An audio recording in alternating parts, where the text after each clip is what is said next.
Foi instalada no Senado a CPI da espionagem para investigar denúncias de que o governo americano monitorou e-mails e telefonemas de brasileiros. A ideia da CPI surgiu com as primeiras revelações há 2 meses, mas ganhou força depois que o Fantástico mostrou no domingo passado que a presidente Dilma foi alvo da espionagem. A presidente da comissão será Vanessa Graziotin, do PCdoB do Amazonas. O relator, Ricardo Ferraço, do PMDB do Espírito Santo.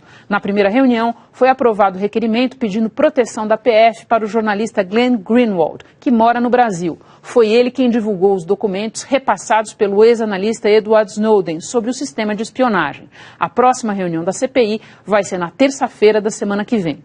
Importante perceber que nessa CPI o jogo não é governo versus oposição.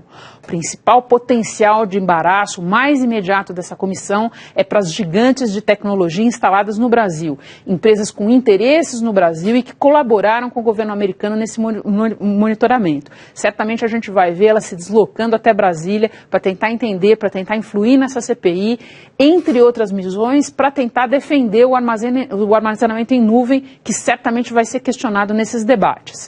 E o ministro das Comunicações, Paulo Bernardo, lembrou que as explicações dadas pelo governo dos Estados Unidos para as denúncias de espionagem anteriores à descoberta do monitoramento da presidente Dilma se revelaram falsas. O presidente em exercício, Michel Temer, foi cauteloso a comentar a possibilidade de Dilma cancelar a viagem aos Estados Unidos em outubro. Ele aposta numa saída diplomática.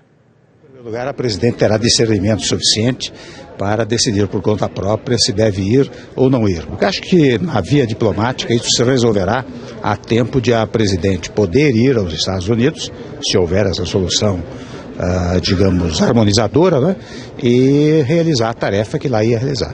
Todas as explicações que nos foram dadas desde o início desses episódios revelaram-se falsas. Os acontecimentos posteriores mostraram que não se sustentavam as alegações que foram apresentadas. Portanto, nós continuamos esperando as explicações. A fala do Michel Temer é importante e vai na linha do que a gente comentou ontem aqui no Jornal das 10.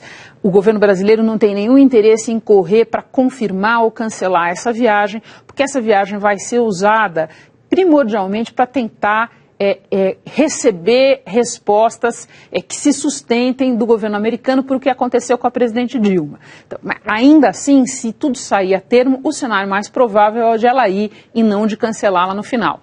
A fala do Paulo Bernardo é importante porque o Paulo Bernardo tem uma missão nessa história. O governo brasileiro, a presidente Dilma, solicitou aos Correios, e os Correios estão no guarda-chuva do Ministério das Comunicações, o desenvolvimento de um sistema de e-mail próprio, nacional, que possa fazer o serviço de outros serviços desse tipo, como Gmail e Hotmail, e que seja um serviço criptografado de uma outra maneira e imune a esse tipo de monitoramento. Essa missão está com o Paulo Bernardo.